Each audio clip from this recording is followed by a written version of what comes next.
I was doing sort of semi-yearly testing because they found cysts in my kidneys when I was 35 years old. And so it just came to a point where I'd actually delayed doing my testing for quite a while. And then when I went and I was down to 10% kidney function. So it was, you know, quickly, we have to do something. So I went into the program right away. I was scared, for sure, shocked, but I'm kind of the person that just, you have to deal with it, you have to go, you have to move on, right? There's nothing else to do, so you just go forward. I didn't know until the doctor mentioned to me that home dialysis was an option, and I immediately thought that was the way I wanted to go.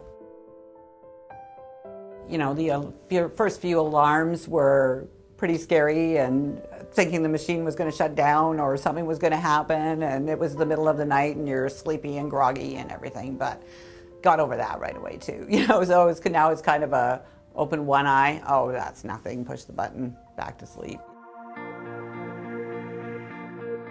My granddaughter was the most curious. You know, everybody else came in and looked at the machine and went, oh wow, you know, but her, she's 6, so she wanted to know everything. What does that button do, and what's that for, and where does water go, and Grandma, blood comes out of you?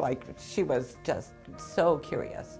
So I did have a night where she spent the night and I hooked up for my run, and she was, yeah, a million questions, just couldn't stop herself, you know. And then after I hooked up, laid down, she was asleep in 2 minutes, which is unusual for her, but she was right out. She was just keeping herself awake so she could see exactly what Grandma was doing.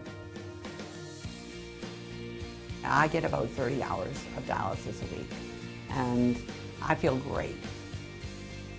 I have tried not to let the kidney failure change much for me, you know, and I don't think it has.